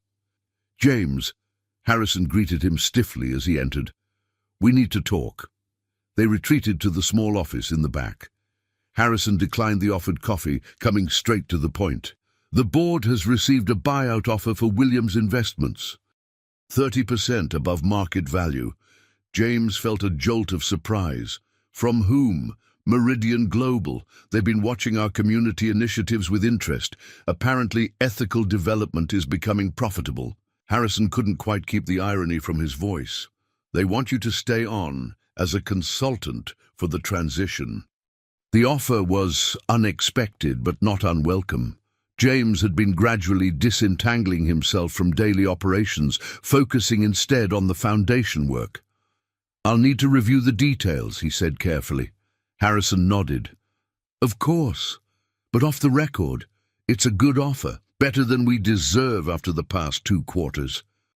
After Harrison departed, James found himself contemplating a future he hadn't anticipated, one where he might be completely free of the corporate responsibilities that had defined his adult life. The prospect was both liberating and terrifying. That afternoon, Lucy found him sitting on a bench in the town square, lost in thought. "Grandma says you have important business stuff to figure out," she said, sitting beside him. James smiled. News traveled fast in small towns. "Someone wants to buy my company. Is that good or bad?" "Good, I think. It would give me more time for the foundation, and for being here in Oak Ridge." Lucy considered this. "But you're worried." "My whole life has been about building that company. My father's company, really. Letting it go feels like." He struggled to articulate the complex emotions. "Like when I had to give away Tommy's toys after he died," Lucy suggested quietly. "Even though I knew other kids needed them, it felt like losing him again." The simple comparison struck James with its accuracy. "Yes, something like that." Lucy kicked her legs thoughtfully. "But you're not really losing anything important. The good parts, helping communities and stuff, that's in the foundation now, and the people you care about are here. Out of the mouths of babes," James thought again. "When did you get so wise?" "Grandma says I was born with an old soul." Lucy hopped off the bench. "Ethan's mom is taking us to the museum on Saturday. He says she's different now, nicer." "People can change when they see a better way forward," James remarked, thinking of his own journey. Lucy nodded seriously. "Like you did." "Hi." The Meridian Global offer dominated James's thoughts for weeks. He consulted with Eleanor, who supported the sale, and with Elaine, who offered practical perspective. "The question isn't about money," Elaine pointed out one evening as they closed the store. "It's about purpose. What do you want your life to mean, James?" The answer came to him gradually, crystallizing on the anniversary of Ethan's rescue. Standing at the storm drain where everything had changed, James made his decision. He called Harrison the next morning. "I'll accept Meridian's offer with one condition. 20% of the proceeds go directly to expanding the Michael Williams Foundation." Harrison sighed. "I'll present it to them, but you're not in the strongest negotiating position." 2 days later, Harrison called back. "They've agreed to 15%, with the possibility of matching funds for specific projects. Their CEO was apparently impressed with the Oak Ridge revitalization metrics." The deal was finalized in May. After signing the final papers in New York, James returned to Oak Ridge, feeling lighter than he had in years. The weight of legacy and expectation had lifted, replaced by the freedom to chart a new course. He found Lucy and Ethan at Cooper's Hardware, helping with a children's woodworking class Tom had started as part of the store's community outreach. "Is it done?" Ethan asked, looking up from the birdhouse he was constructing. James nodded. "All done. Williams Investments has new owners. Are we going to be poor now?" Ethan asked with the directness of children. James laughed. "No, we're still very fortunate, but our priorities might be a little different." "As long as we stay in Oak Ridge," Ethan declared, "and Lucy stays our friend." "That," James assured him, "is definitely not changing." Summer returned to Oak Ridge, marking a full year since Ethan's rescue and the beginning of James's transformation. The town had changed visibly in that time. Storefronts that had stood empty were now occupied by local businesses. The historic district had been revitalized rather than demolished, and a new affordable housing development was underway on the north side. But the most profound changes were less visible. Relationships had healed, trust had been rebuilt, and a sense of community had returned to a town that had been fracturing under economic pressure.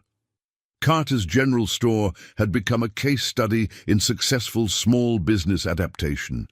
Elaine had embraced selective modernization while maintaining the store's historic character. Business schools now sent students to interview her about navigating changing market dynamics. "Never thought I'd be giving lectures to MBA candidates," she remarked to James one morning as they prepared to open the store. "They could learn more from you than from most of their professors," James replied, meaning it sincerely.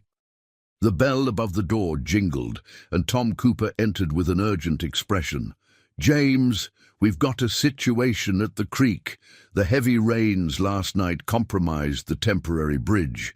The construction crew is stranded on the far side." The Millers Creek Bridge reconstruction was one of the Foundation's first major infrastructure projects, replacing the bridge that had collapsed 3 years earlier, claiming Tommy's life. The project held special significance for everyone involved. "Let's go," James said immediately. At the creek they found a dangerous scene. The temporary construction bridge had partially collapsed, leaving workers stranded on the opposite bank where the main bridge supports were being installed. The creek, normally gentle, had swollen to a raging torrent after weeks of unusually heavy rain. Fire Chief Martinez was coordinating with emergency services.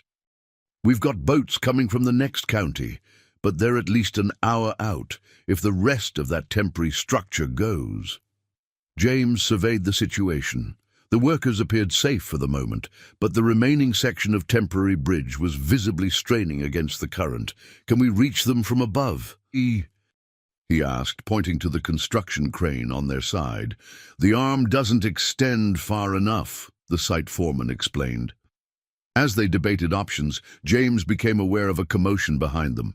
Lucy had arrived with Elaine and was arguing intensely with her grandmother. "I know how to help," she insisted. "The old maintenance tunnel runs underneath. Dad showed me once." "Absolutely not," Elaine said firmly. "That tunnel hasn't been maintained in decades. It could collapse at any moment." James approached them. "What maintenance tunnel?" Lucy pointed to a weathered door set into the embankment. "It goes under the creek. The water company used it to reach pipes on the other side before they built the new system." Chief Martinez joined them. "That tunnel was condemned years ago." "But it would reach the other side?" James asked. "In theory, yes, but it's not safe for entry." Lucy's expression was eerily reminiscent of the day she'd volunteered to enter the storm drain. "I know the way. Dad took me through it when I was little." "Out of the question," James and Elaine said simultaneously. While they argued, one of the stranded workers shouted a warning. The temporary bridge was beginning to tear away from its moorings on the far side. James made a swift decision. "Show me the entrance. I'll go." "But you don't know the way," Lucy protested. "Then you'll have to give very clear directions," James replied, his tone brooking no argument. The maintenance tunnel was narrow and damp, with decades of debris making navigation treacherous.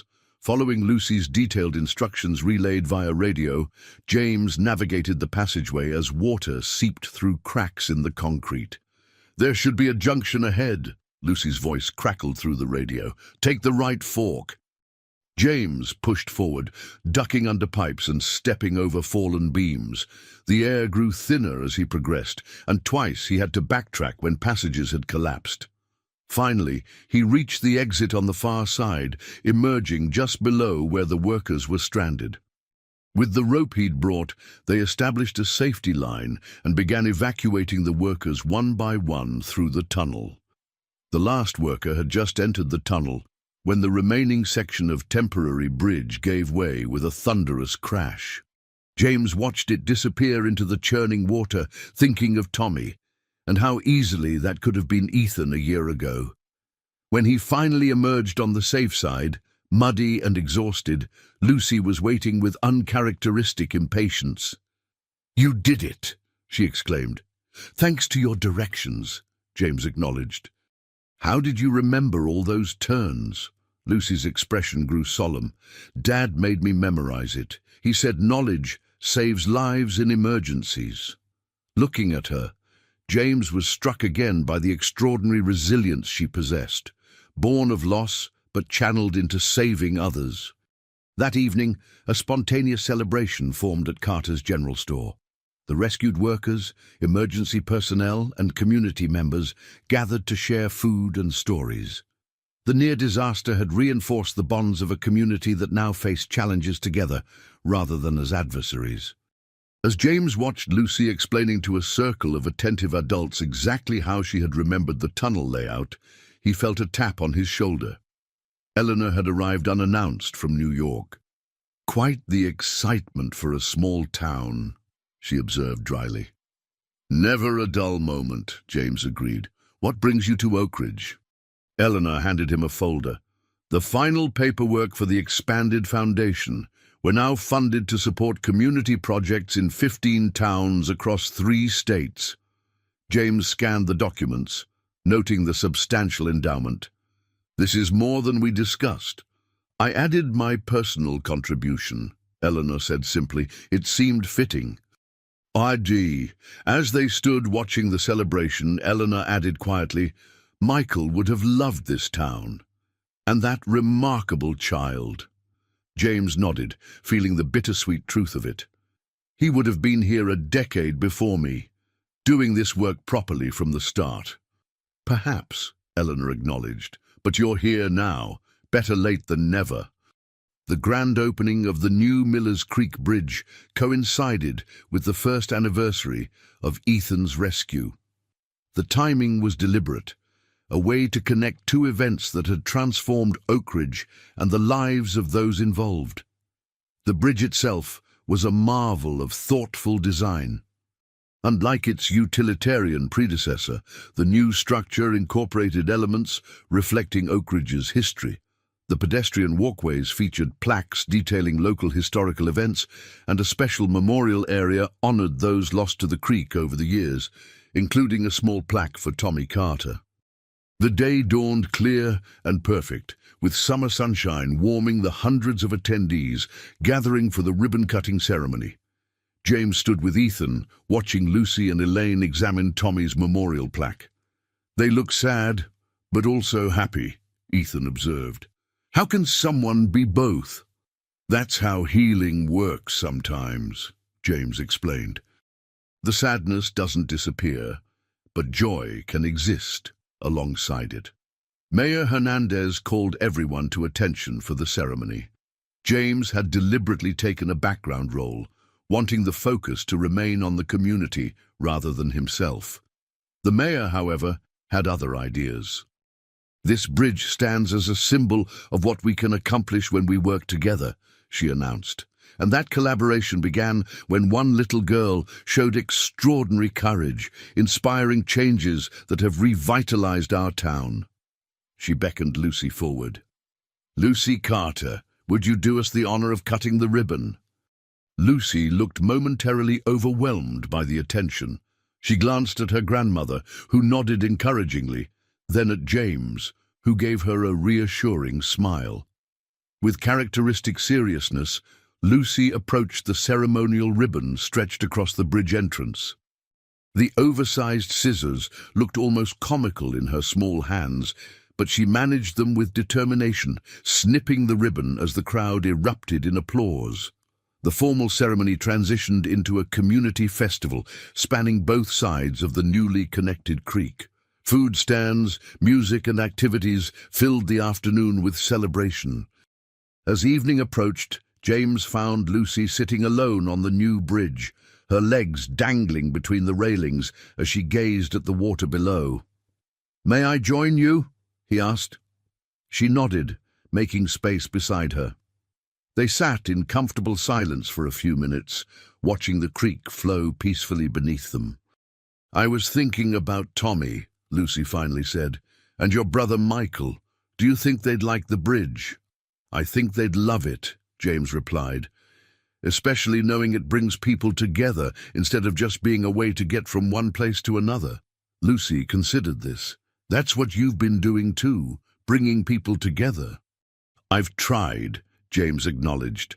"But it all started with you, Lucy. Your courage changed everything." She shook her head. "I just did what needed doing." "Exactly. And that's the most important lesson you taught me. Seeing what needs to be done and having the courage to do it, regardless of fear or expectations." Lucy smiled, a rare full smile that transformed her serious face. "Grandma says the store's having its best year ever, and Mr. Cooper says the hardware store too." "The whole town is thriving," James agreed. "All because one brave girl was willing to jump into the darkness to save a stranger." Ethan found them there, excitedly reporting that Eleanor was organizing a dessert contest with actual prizes and everything. As he tugged them back toward the festival, James reflected on the extraordinary journey of the past year. He had arrived in Oakridge as a man defined by wealth and power, isolated by privilege and blind to the consequences of his actions. Lucy's simple act of courage had cracked open that carefully constructed shell, allowing him to rediscover connections he'd thought lost forever, to community, to purpose, and to the better angels of his own nature. The sun began to set over Oakridge, painting the sky in brilliant oranges and pinks. Festival lights twinkled on both sides of the creek, and music drifted on the evening breeze. Standing on the bridge between past and future, James watched Lucy and Ethan race ahead, their laughter carrying back to him on the wind. Some might see his transformation as a fall from power, the billionaire reduced to working in a small-town store. But James knew better. He had not fallen but risen, from the isolation of wealth to the richness of genuine connection. As darkness fell, fireworks burst overhead, reflecting in the creek waters that had once divided the town, but now served as a mirror for their collective celebrations. James felt a presence beside him, and turned to find Elaine watching the display with contentment. "A year ago, I was preparing to close the store and leave Oakridge," she remarked. "Funny how life takes unexpected turns." "All because your granddaughter has more courage than most adults," James replied. Elaine nodded. "Lucy's always been special that way. She sees what matters." In the glow of the fireworks, James watched Lucy pointing out patterns to Ethan, her face alight with wonder. The little girl who had jumped into darkness to save his son had ended up saving something even more valuable, his humanity. "Thank you," he said softly to Elaine, "for raising a child who changed my life."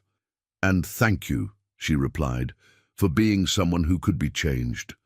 Together they walked across the bridge to join the celebration, leaving behind the divisions of the past and stepping into a future built on something stronger than wealth or status, a foundation of compassion, courage, and community that would endure long after they were gone. As the final fireworks faded from the sky, Lucy looked up at James with those wise eyes that had seen straight through him from the very beginning. "Are you happy now?" she asked simply. James smiled, realizing the truth of his answer. "Yes, Lucy. Thanks to you, I finally am."